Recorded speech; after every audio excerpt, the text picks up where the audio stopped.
अरे वहीं बैठो, कोई दिक्कत नहीं।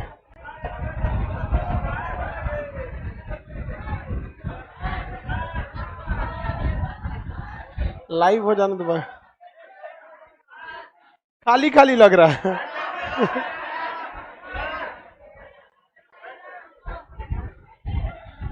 एडजस्ट करो बाबू, जल्दी जल्दी। कहाँ गया सब्जी यहाँ का? तो जब एडजस्ट हो जाता है तो शौक से काहे बैठता है तुम लोग?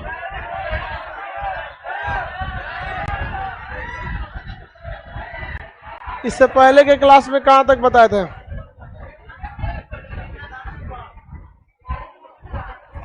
बैठो जल्दी, बैठो लोग उधर। ए कहाँ जा गया ये? कहाँ घुसा था सब इतना?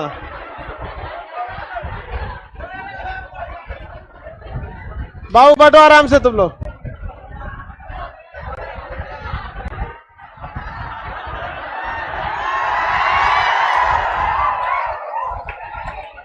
बकुला पीट देंगे तुमको। चलो बाबू, अक्षांश पढ़ाना है आज। इससे पहले के क्लास में आपको हम हॉट स्पॉट पढ़ाए थे। क्या पढ़ाए थे? Hot spot. चलिए, आप लोग दुर्गा पूजा के बाद इधर नहीं बैठेंगे। आज क्लास का छुट्टी है, इसलिए हम ऐसे कह दिए कि चलो भाई जा रहे हो लोग तो कोई बात नहीं, जाने वाले को कौन रोका है।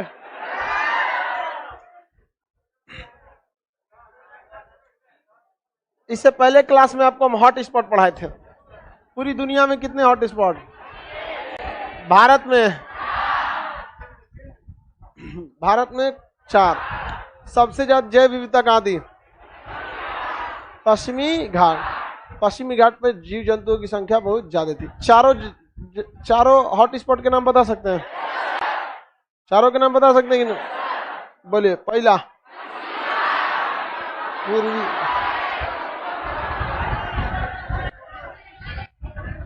सही है। पीडीएफ मिल गया होगा? ले, पीडीएफ नहीं मिला इन सबको, तब तो तुम लोग को पीडीएफ दुर्गा पूजा बाद मिलेगा इसका। ऐप पे तो डाल ही देंगे, ऐप पे मिल जाएगा, ऐप वालों को कोई टेंशन नहीं है। अब आगे समझाते हैं। देखिए, अब जितने टॉपिक बचते हैं ना, सुनिए ध्यान से। वर्ल्ड ज्योग्राफी में कुछ छीटपुट टॉपिक बचता है, जैसे सेरी कल्चर, ईपी कल्चर, वर्टिकल्चर, ये सब बचेगा। याद करने वाला, कंसेप्ट वाला नहीं। दूसरा आपका बचता है छोटा मोटा ये पे, नीली क्रांति, भूरी क्रांति, सफेद क्रांति, सुनहरी क्रांति, काली क्रांति, भूरी क्रांति, पचरंगी क्रांति, सतरंगी क्रांति, इस सब टाइप का, इंद्रधनुष क्रांति, इस टाइप का। दूसरा, विश्व के प्रमुख जनजाति, बुशमैन, खिरगिज, ये सब चीजें, ये सब टाइप के कुछ कुछ बचते हैं। ये एक दिन का रहता है, इसको हम लोग निकाल देंगे लोग किसी टाइप में। अब हम लोग थोड़ा सा हल्का सा किसके बारे में पढ़ते हैं? अक्षांश के बारे में समझाते हैं। बाकी पूरा अक्षांश के बारे में आपको कहाँ पढ़ना है? ग्लोब मैप में। बट यहाँ जो थ्योरी वाला पोर्शन है अक्षांश का, वो यहाँ समझा देते हैं। मैप वाला जो पोर्शन रहेगा वो मैप में बता देंगे। यहाँ जो थ्योरी वाला अक्षांश है हम उसको समझा देते हैं। सर, कोई ऑनलाइन कोचिंग भी बंद रहेगा? हाँ बाबू, ऑनलाइन ऑफलाइन दोनों एक ही कैमरे से है। ये कैमरा बंद हो जाएगा, समझ में आया? कैमरा बंद, क्लास बंद, डिजिटल इंडिया सब बंद हो जाता है।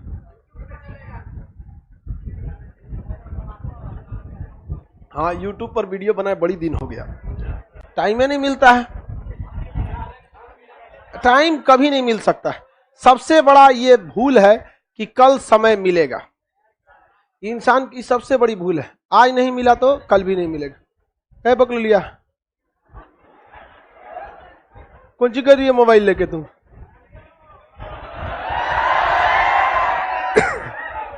दिमाग लगाती है।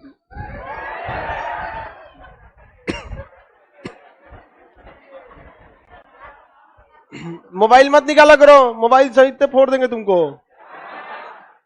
इससे पहले क्लास में आपको हम जो बताए थे उसके आगे आज समझाते हैं अक्षांशों के बारे में।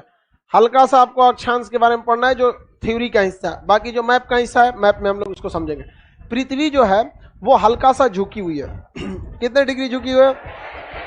23.5 डिग्री। तो हमारे मुंह में घुस कुछ गया और कोनो जगह नहीं मिला था इसको।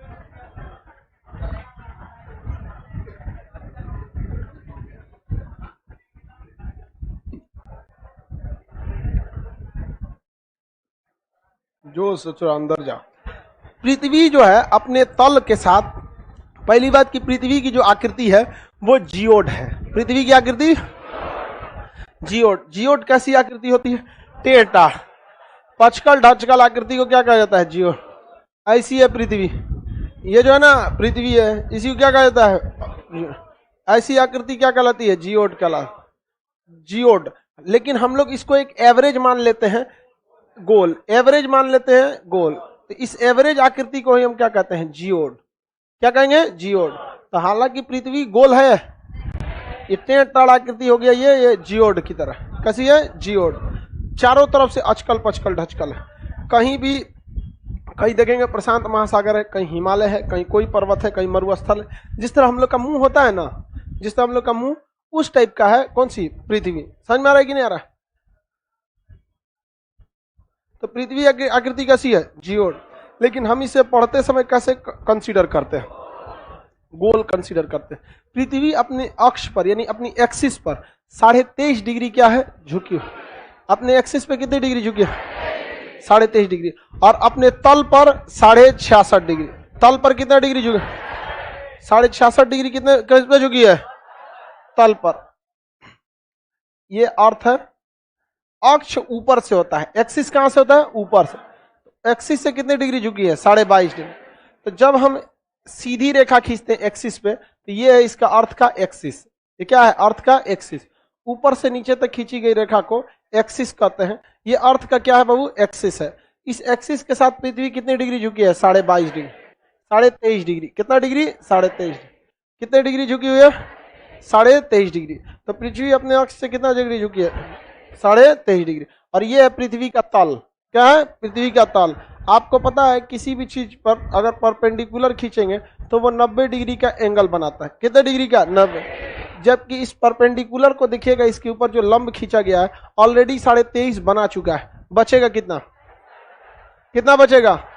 66.5। तो नीचे के तल के साथ कितना बनाएगा? 6.5।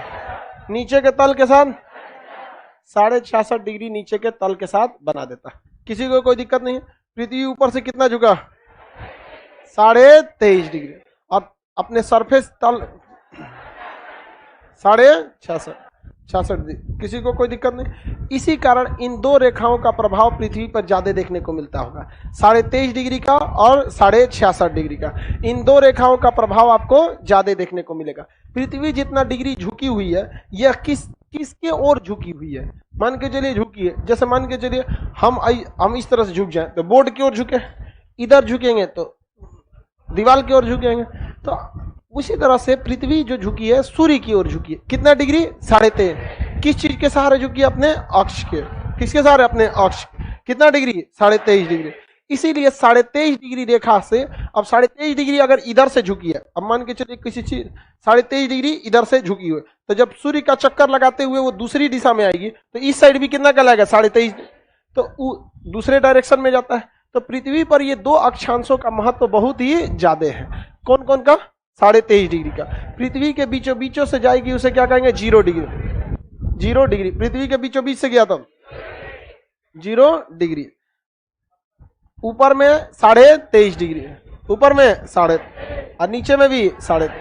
ऊपर के 23.5 को हम लोग कहते हैं कर्क रेखा, और नीचे के 23.5 को कहते हैं मकर रेखा। ऊपर के 23.5, नीचे का 23.5, ये है 66.5, ये है 66.5। समझ में आ गया कि नहीं? 66.5 डिग्री। किसी को दिक्कत? ये कहां से झुकाव को दर्शाता है?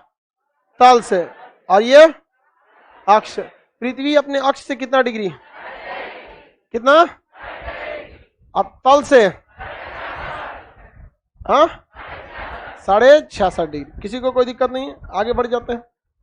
ये ऊपर वाली रेखा को क्या कहेंगे? इसे कर्क रेखा। ऐसे इसे विषुवत रेखा। विषुवत रेखा।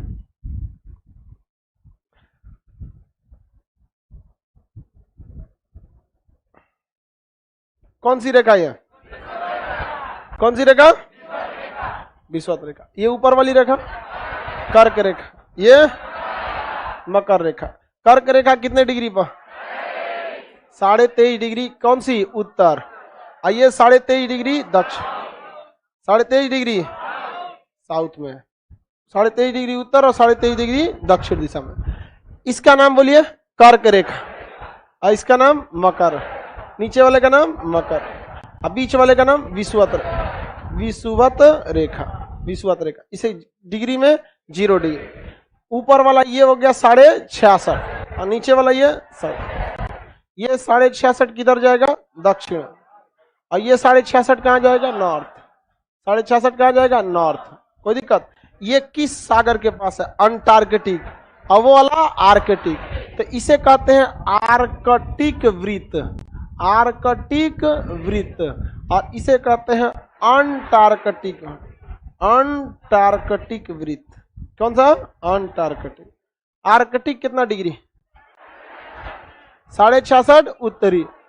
उत्तर दक्षिण बोला करो वरना गड़बड़ हो जाएगा, दोनों दिशा में है, उत्तर में भी और दक्षिण में। अंटार्कटिक वृत्त 66.5 दक्षिण दक्षिणी, आर्कटिक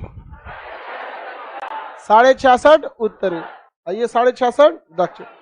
इस पे सूर्य की रेखा किस पर कौन से चलेगी उसके बारे में हम समझें। Sir food chain and population geography में भी है, फूड चेन ज्योग्राफी में भी है, पॉपुलेशन ज्योग्राफी में। पॉपुलेशन आपको पढ़ा है कि नहीं पढ़ा है? फूड चेन आपको बायोलॉजी में पढ़ना है। किसमें पढ़ना है? बायोलॉजी।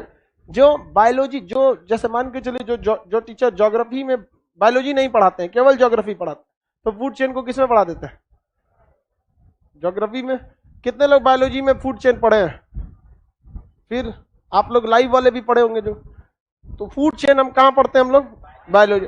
और रियल में फूड चेन बायोलॉजी का हिस्सा भी है। फूड चेन अब बायोलॉजी अब कुछ कुछ मैच कर जाता है, किससे? हल्का हल्का कुछ पर्सन ज्योग्राफी, बायोलॉजी और ज्योग्राफी मैच करते हैं। सूर्य की स्थिति देखते हैं हम लोग। किसकी स्थिति बाबू? सूर्य की। एक क्वेश्चन सूर्य की स्थिति से पूछता है इन रेखाओं के ऊपर। सूर्य कभी भी कर्क रेखा से ज्यादा ऊपर नहीं जा सकता। क्यों नहीं जा सकता है? क्योंकि पृथ्वी कितनी डिग्री झुकी है?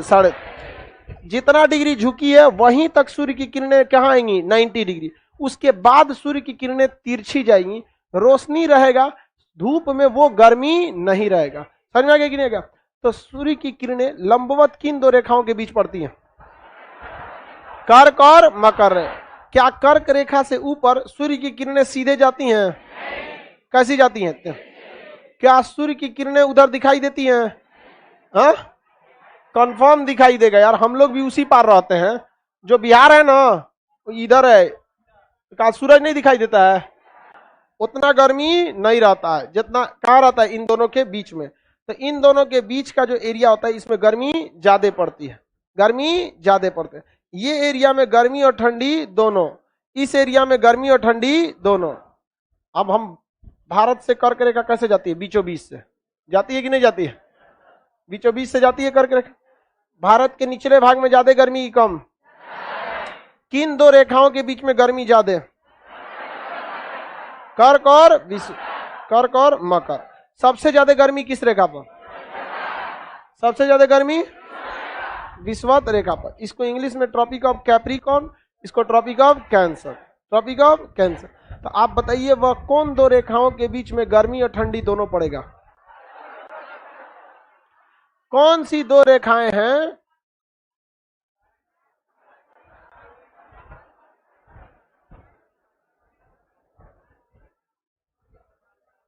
आंसर दो बाबू। कह रहे कि सर फीस मत बढ़ाइएगा, हम मड़ई वाले घर में रह के पढ़ते हैं। नहीं बढ़ेगा, तुम आंसर दो ना। किन दो रेखाओं के बीच ज्यादा गर्मी और ठंडी दोनों? मकर और आर्कटिक, कर्क और अंट। किन दो रेखाओं के बीच भयानक गर्मी? कर्क और किन किसके ऊपर केवल ठंडी? आर्कटिक और अंटार्कटिक के बाद पूरा का पूरा क्या पड़ जाता है? ठंड। कर्क और मकर के बीच में, और कर्क और आर्कटिक के बीच में, दोनों में, इसमें ठंडा और गर्मी दोनों, इसमें गर्मी। जहां गर्मी पड़ता है उसे उष्ण कटिबंध कहेंगे। कौन सा कटिबंध? उष्ण। इसे ठंडी और गर्मी दोनों, शीत भी और उष्ण भी, तो इसे कहेंगे शीतोष्ण। ऐसे कहते हैं शीत कटिबंध। 1 2 3, 3 2 1 कॉमन नाम हो गया यहाँ पर। बताइए ठंडी किस में? ठंडी एक में क्या पड़ेगी? ठंडी। क्योंकि सूर्य की किरणें लंबवत किन दो रेखाओं के बीच चमकती हैं? कर्क और मकर। आप बताइए 3 नंबर में, हाँ, ठंडी गर्मी दोनों, ठंडी गर्मी दोनों, दोनों में।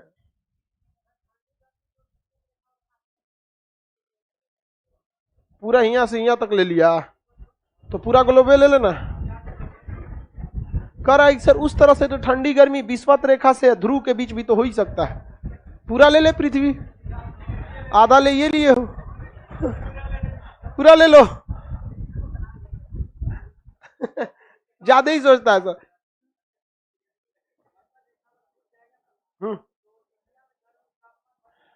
अब वही बता रहे हैं, आगे तो पूछता है। यहां तक तो समझ में आ गया। हम इस एरिया को लिखते हैं उष्ण कटिबंध। क्या लिखेंगे? उष्ण कटिबंध। क्या लिखते हैं? उष्ण। इस एरिया को लिखते हैं शीतोष्ण, मतलब शीत भी है और उष्ण भी है। और इसे लिखते हैं शीत कटिबंध। इसे लिखते हैं शीतोष्ण, शीत भी है और उष्ण भी है, शीतोष्ण। इसे कहते हैं शीत कटिबंध। कौन सा? शीत कटिबंध। देखिए बाबू, अब हम सूर्य की स्थिति के हिसाब से आगे समझेंगे। सबसे बड़ा दिन और सबसे छोटा दिन पढ़ाए थे कि नहीं जी आप लोग को? नहीं पढ़ाए होंगे। नक्शा में बताए हूं, नक्शा में बताए थे।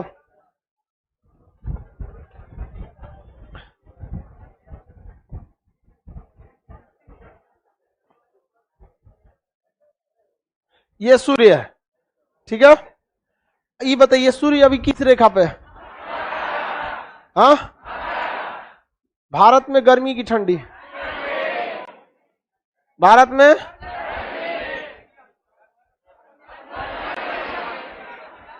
भूज देगा भारत में। समझ में आ गया कि नहीं आ गया? तो भारत में या पूरी दुनिया में गर्मी और ठंडी क्यों चेंज होता है? सूर्य के वजह। सूर्य कभी भी मकर रेखा से नीचे लंबवत जा सकता है, यहीं रुकेगा, यहां से उसकी गर्मी आगे जाती है। सूर्य कभी भी कर्क रेखा के उधर जा सकता है, लंबवत नहीं जाएगा, परपेंडिकुलर नहीं जाएगा, तिरछा जाएगा। यहाँ पे सूर्य क्या रहता है? समझ में आ गया कि नहीं? ये बोलिए कौन सी रेखा?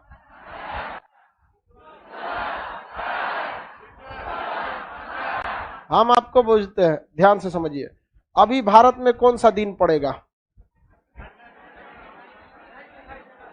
ठंडी गर्मी दोनों।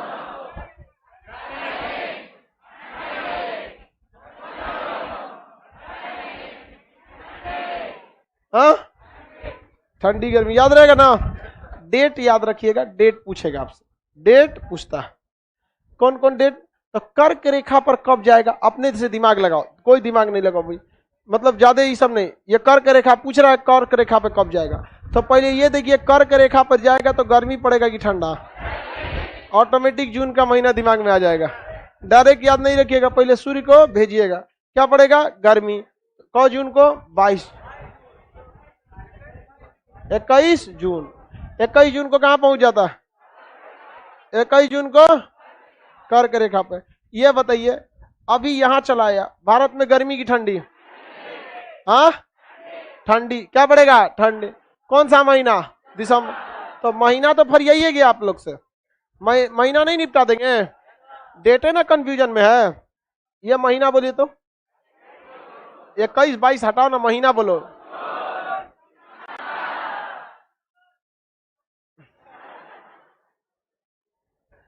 सुनिए ध्यान से, अगर विषुवत रेखा बीचों बीच में चली गई, पृथ्वी कहां चली गई? विषुवत रेखा, पृथ्वी का रहा सूर्य विषुवत रेखा, तो ना गर्मी और ठंडी दोनों टाइप का माहौल दिखे।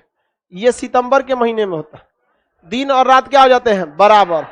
और फिर मार्च में भी क्या हो जाता है? दिन और रात बराबर।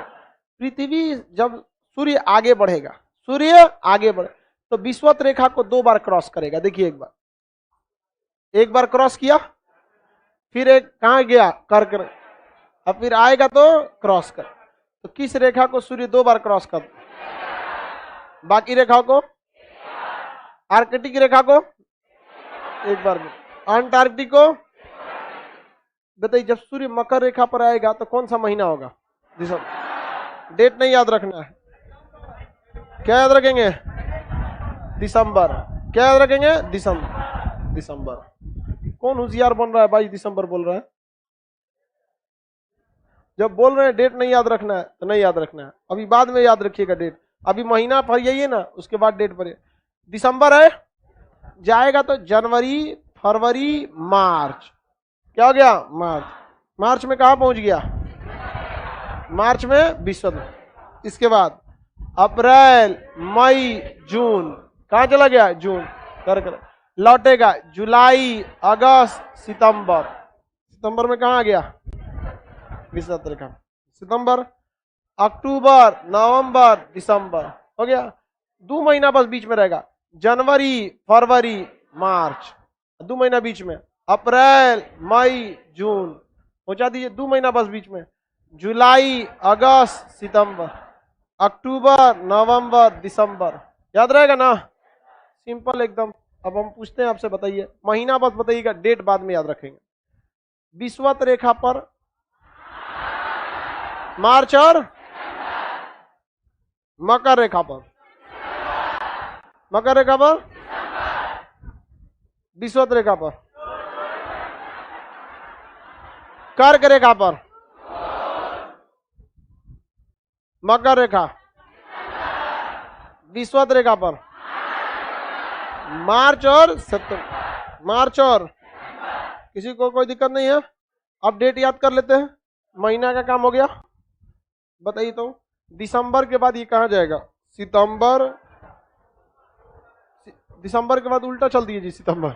दिसंबर के बाद मार्च, मार्च के बाद जून, जून के बाद सितंबर, सितंबर, दिसंबर।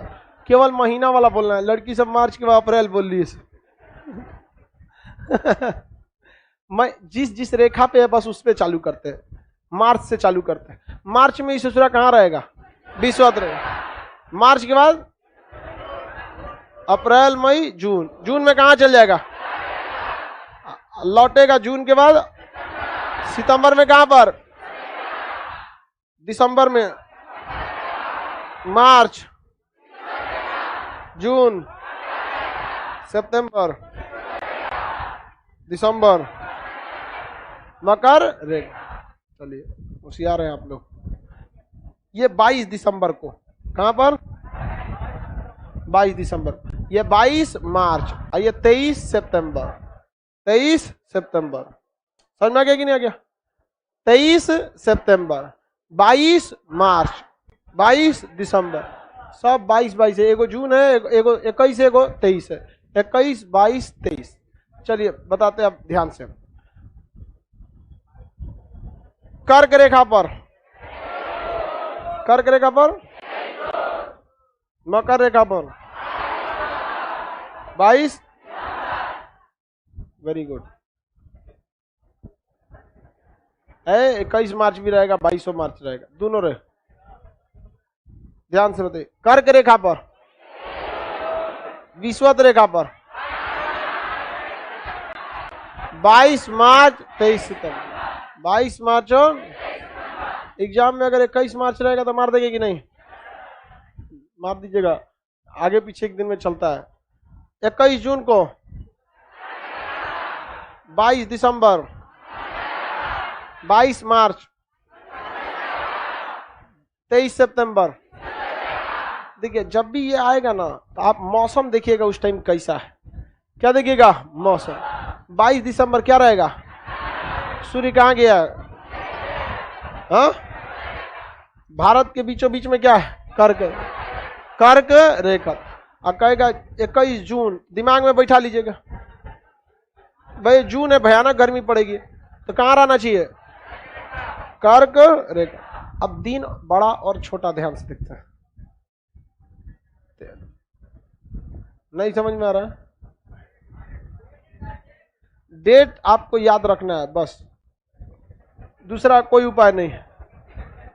डेट को आपको याद रखना पड़ेगा, वरना इस चीज को समझने के लिए लंबा खींचना पड़ेगा, जो आप ग्रेजुएशन में खींच के नहीं आए। ठीक है, बढ़िए, वैज्ञानिक नहीं बनिए। जहां जो कंसेप्ट समझाने लायक रहता है वो समझा देते हैं, बाकी जो चीज ग्रेजुएशन के लिए है, जो कंपटीशन के लिए नहीं है, वो चीज नहीं बता सकते। चलिए अब ध्यान से समझिए। दिन बड़ा और छोटा, और दिन दोनों में बराबर कब, ये आप इजीली अपने से डिसाइड कर सकते हैं। हमें मतलब भारत से है, हमें मतलब भारत से। अब आप खुद से बताइए, जब सूर्य कहाँ होगा? मकर रेखा पर। तो हम कहाँ की बात कर रहे हैं? भारत की। तो जब सूर्य कहाँ होगा? मकर रेखा। तो दिन बड़ा कि छोटा? अरे दिन माने टॉर्च। नेचुरल टॉर्च क्या है? सूर्य। सोचा भाग के उतना दूर है, यहां से चमकेगा इसे भारत की ओर, चमक जा भारत में। सोचा 7 बजे सुबह होगा, समझ आ गया कि नहीं? 7 बजे क्या होगा? सुबह होगा और शाम 5 बजे डूब जाएगा सूरज। क्यों? बहुत दूर है। क्या है? बहुत दूर। अब खुद से बताइए, इसमें दिन और रात में क्या इफेक्ट पड़ेगा? दिन और रात बराबर, दिन और रात। यहाँ 4 बजे भोर हो जाएगा, 4 बजे क्या हो जाएगा? भोर। और सोचो 7 बजे सूरज डूबेगा, 7 बजे क्या होगा? सूरज। तो भारत में दिन बड़ा कब होगा? महीना को गोली मारिए, रेखा बोलिए। भारत में दिन छोटा होगा, बराबर हो जाएगा, बराबर हो जाएगा विषुवत रेखा। दिन तो आपको याद है पहले से, विषुवत रेखा पे 22 मार्च 23 सितंबर, कर्क रेखा पर 21 जून, बराबर दोनों पे होगा। किस रेखा पर बराबर होगा? किस रेखा पर दिन छोटा हो जाएगा? हाँ, सबसे बड़ी रात होगी, सबसे बड़ी रात होगी, सबसे बड़ा दिन होगा। हाँ, सबसे पूछने तो दो, लाइव वाले आप लोग बताएंगे। लोग सब लोग, पटना वाला ज्यादा आगे आगे करेगा तो यहाँ का आवाज खत्म करके लाइव से बस पूछेंगे, इसलिए क्वेश्चन के साथ बढ़ते रहिए। अभी क्वेश्चन बोले नहीं, बता दिया आंसर। चल बबुआ तुमको ये हटा के पूछते हैं। सुनिए, जब भी हम बड़ा छोटा पूछेंगे तो हिंदुस्तान के लिए पूछेंगे, बाढ़ में जाए दुनिया के लोग को क्या मतलब है, इंडिया से मतलब है हम लोग को। सबसे छोटा रात,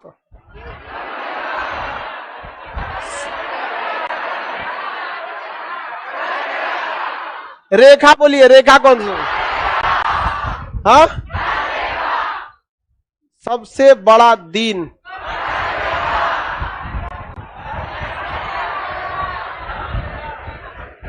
किस रेखा पर? सबसे बड़ी रात, दिसंबर बोलती है सर। कौन सी रेखा? मकर। आपको याद रखना है रेखा, कौन सी रेखा पे कौन सी घटना हो रही है, बस उसी से आपको सारा चीज याद रहेगा। दिन और रात बराबर, विषुवत रेखा पर कब जाता है? मार्च और सितंबर। हम बस महीना पूछ रहे, महीना बताइए, डेट का जरूरत बजा, बस महीना। मार्च सितंबर, मार्च में कौ मार्च 22, सितंबर में कौ सबसे छोटी रात कौन सी रेखा? सबसे छोटी रात, सबसे बड़ा दिन, हाँ कर्क रेखा। रेखा वाला दिन तो आप पहले निपटा दिए, बड़ा छोटा। बकुलवा कहाँ गया? समझ में आ गया? किसी को दिक्कत? यही पूछ रहा था, दिन बड़ा और छोटा याद रहेगा। अब सुनिए ध्यान से, सबसे छोटा दिन मकर रेखा, कौन सा महीना, कौन सा दिन? तो सबसे छोटा दिन कब होता है? इससे छोटा दिन पॉसिबल है? ले कहां गया जी?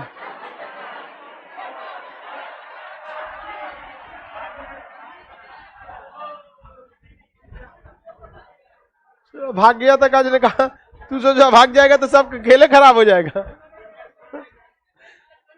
यही भाग गया था, दुनिया छोड़ रहा है, अनार हो जाएगा हम लोग किया तो। सबसे छोटा दिन हम लोग 22 दिसंबर को ही हम लोग महसूस करते हैं, लेकिन सीबीएसई वाला बड़ा दिन का छुट्टी देता है सबसे छोटा दिन। लेकिन छुट्टी मिलती है बड़ा दिन। नाइंसाफी है कि नहीं? सुनिए ध्यान से, वो छुट्टी इस बात का नहीं देता है कि सबसे बड़ा दिन है, बल्कि वो छुट्टी इस बात के लिए देता है कि अब दिन बड़ा होना चालू होगा। जो दिन छोटा था वो दिन अब बड़ा होना चालू होगा, और मार्च में ये दिन बराबर हो जाएगा रात का। अब फिर धीरे धीरे दिन बड़ा होते होते दिन बड़ा कब हो जाएगा? 21। और यहाँ छोटा दिन का छुट्टी, मतलब यहां से अब दिन छोटा होना चालू होगा, दिन छोटा होना चालू होगा, और सबसे छोटा हो जाएगा। क्या इससे भी छोटा पॉसिबल है? हाँ, तो दिन यहां से क्या होगा? बड़ा होना चालू होगा। दिन बड़ा होना चालू होता है 22 दिसंबर। 22 दिसंबर। कोई दिक्कत है? दिन बड़ा छोटा बता देंगे, गर्मी ठंडी बता देंगे। ऑस्ट्रेलिया में गर्मी का दिन किस रेखा पर पड़ेगा सूर्य के? हाँ, मकर रेखा। लेकिन मकर रेखा के समय भारत पे, हाँ देखिए, तो ऑस्ट्रेलिया में भी, ऑस्ट्रेलिया नीचे है, ऑस्ट्रेलिया में क्या पड़ेगा? गर्मी। ऑस्ट्रेलिया में हम लोग यहाँ, हम लोग कम ऑस्ट्रेलिया जाएंगे घूमने के लिए, तो वहां जो वो रहती है सब चकचकाते रहती है, क्या बोला जाता है उसको? क्या बोला जाता है? Air hostess. दुका कह रही है,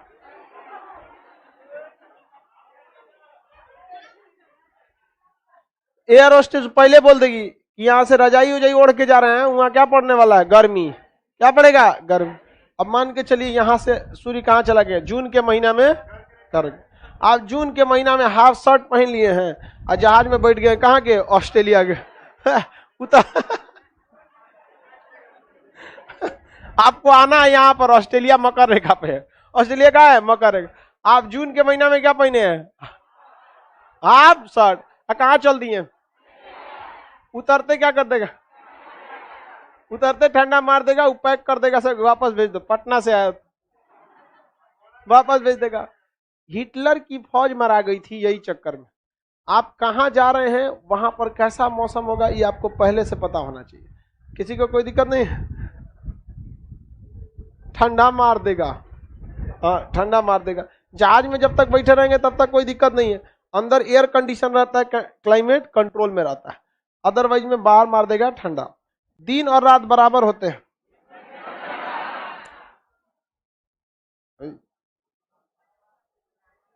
आइसक्रीम बन गया जी। भारत में दिन बड़ा कि छोटा? भारत में दिन, भारत में दिन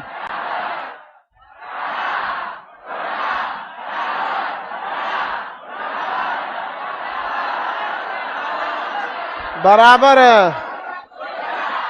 दिन बता दिए, चलिए रात बताएंगे लोग। समझ में गया? रात, रात बड़ा कि छोटा?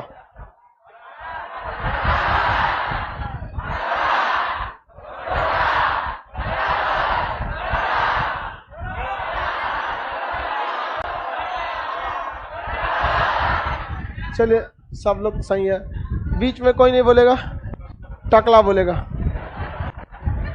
टकला के सिवा कोई नहीं बोल सकता। टकला बताओ, दिन के बारे में पूछ रहे हैं, बीच में कोई नहीं बोलेगा, टकला बोलेगा। हाँ, रात के बारे में बताओ, रात के बारे में।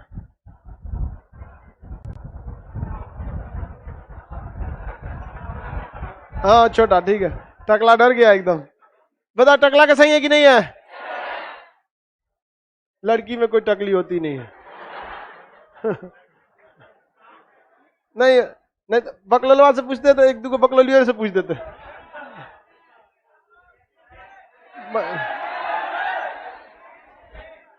चलिए इतना समझ में आ गया ना? दिन बड़ा छोटा ये सब बता सकते हैं, ठंडी गर्मी बता सकते हैं। सबसे ज्यादा ठंडा इस एरिया में और उधर वाले एरिया। सुनिए ध्यान से, 22 से 23 सितंबर, नहीं ऐसे बोलेंगे तो बता देगा सर। 20 सितंबर के दिन, ध्यान से सुनिएगा, 20 सितंबर के दिन, पता सितंबर भारत में दिन बड़ा की रात। हाँ बराबर, क्योंकि 22 के बाद क्या आएगा 23, तो 2-4 मिनट आगे पीछे चलता है, 2-4 आगे पीछे चलता है। आगे बढ़े, बताइए भारत में रात बताइएगा। हाँ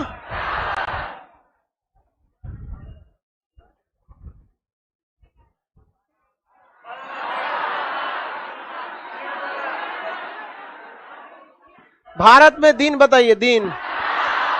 हाँ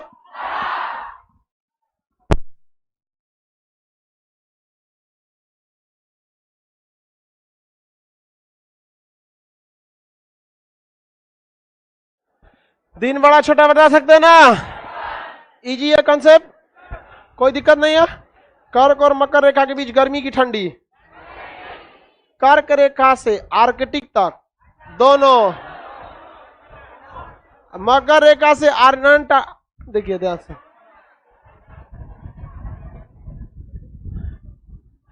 कर्क मकर रेखा से अंटार्कटिक तक दोनों, कर्क रेखा से आर्कटिक तक, कर्क रेखा से मकर रेखा तक, आर्कटिक से ऊपर तक। हाँ इसमें बताइए ठंडी की गर्मी,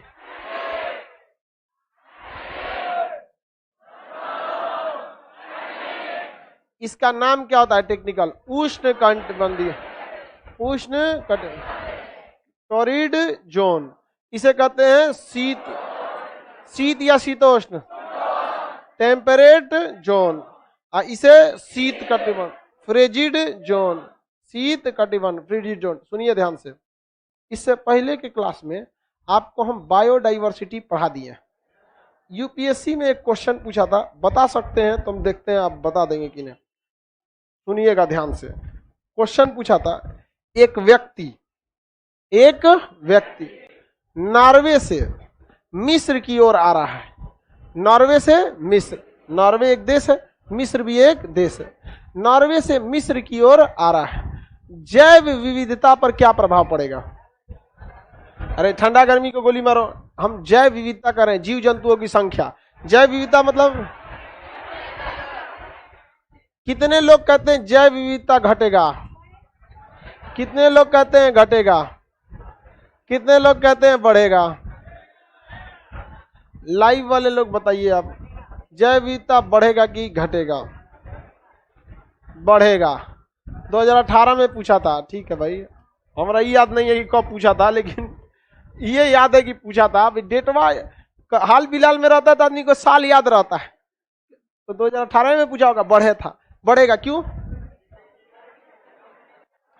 बाबू देखो, विषुवत रेखा के पास गर्मी ज्यादातर जानवर झेल ले जाते हैं, ठंड ज्यादातर नहीं।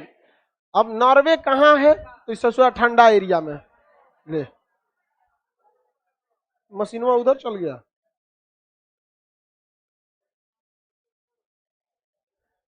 नॉर्वे से वो कहाँ की ओर आ रहा है? नॉर्वे से, ये है नॉर्वे, ठंड पड़ेगा। ये है मिस्र, आ रहा है यहाँ किस रेखा के करीब आ रहा है? तो विषुवत रेखा के करीब आएगा तो जैव विविधता बढ़ेगी घटेगी? बढ़ेगी कि नहीं? अब आप खुद से बताइए, यूपीएससी ने यहाँ क्या किया?